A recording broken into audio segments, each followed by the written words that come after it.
የመጽሐፍ ቅዱስ ትረካ ኦሪት ዘፍጥረት ምዕራፍ 15። ከዚህ ነገር በኋላ የእግዚአብሔር ቃል በራእይ ወደ አብርሃም መጣ፣ እንዲህም ሲል፣ አብርሃም ሆይ አትፍራ፣ እኔ ጋሻ ሆነሃለሁ፣ ዋጋህም በእኔ ዘንድ እጅግ ብዙ ነው። አብርሃምም አቤቱ እግዚአብሔር ሆይ ምን ትሰጠኛለህ? እነሆ ልጅ ሳልወልድ ሞታለሁ፣ የቤቴ ወራሽም ከዘመዴ ወገን የሚሆን የደማስቆ ሰው የማሴቅ ልጅ ይህ ኢያው ብር ነው አለ። አብርሃምም ለእኔ ዘር አልሰጠኸኝም፣ የዘመድ ልጅ እርሱ ይወርሰኛል አለ። ያን ጊዜ የእግዚአብሔር ቃል ወደ አብርሃም እንዲህ ሲል መጣ፣ እርሱ አይወርስህም፣ ነገር ግን ከአብራክህ የሚወለድ እርሱ ይወርስሃል። ወደ ሜዳም አውጣውና ወደ ላይ ወደ ሰማይ ተመልከት፣ ልትቆጥራቸው ትችል እንደሆነ ከዋክብትን ቁጠራቸው፣ ዘርህም እንደዚሁ ነው አለው። አብርሃምም በእግዚአብሔር አመነ፣ ጽድቅም ሆኖ ተቆጠረለት። ይህችን ምድር ትወርሳት ዘንድ እንዲሰጥህ ከከለዳውያን ምድር ያወጣውህ አምላክህ እግዚአብሔር እኔ ነኝ አለው። አቤቱ እግዚአብሔር ሆይ እንደምወርሳት በምን አውቃለሁ አለው።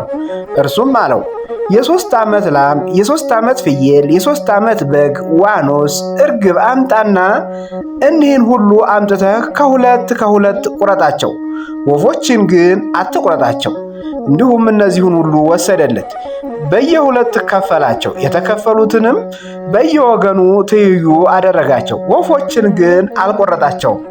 አሞራዎችም በተቆረጠው ሥጋ ላይ ወረዱ። አብርሃምም በእነርሱ ላይ ተቀምጦ አባረራቸው። ፀሐይ በገባ ጊዜ በአብርሃም ድንጋጤ መጣበት፣ እነሆ የሚያስፈራ ጽኑ ጨለማ መጣበት። እግዚአብሔርም አብርሃምን አለው፣ ዘርህን ለእነርሱ ባልሆነች ምድር ስደተኞች እንዲሆኑ በእርግጥ እወቅ። 400 ዓመታትም ባሪያዎች አድርገው ይገዟቸዋል፣ ያሰቃዩአቸዋል፣ ያስጨንቋቸዋል።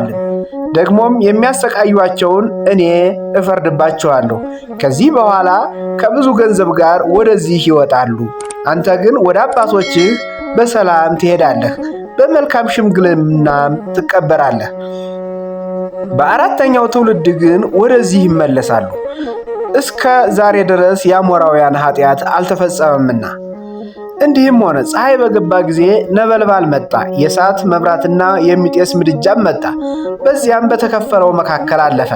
በዚያችም ቀን እግዚአብሔር ለአብርሃም ተስፋ ያደረገለትን ቃል ኪዳን አጸና። እንዲህም አለው፣ ከግብፅ ወንዝ ጀምሮ እስከ ታላቁ ወንዝ ኤፍራጥስ ወንዝ ድረስ ይችን ምድር ለዘርህ እሰጣታለሁ። ቄኔሳውያንን፣ ቄኔዛውያስያንን፣ ቄኔሜሎሳውያንን፣ ኬጤያውያንን፣ ፌሬዛውያንን፣ ፋሪዮናውያንን፣ አሞራውያንን፣ ከናናውያንን፣ ጌርጌሳውያንንም ኢያቡሳውያንንም። ለዛሬው ያለው ምዕራፍ በዚህ ተጠናቀቀ።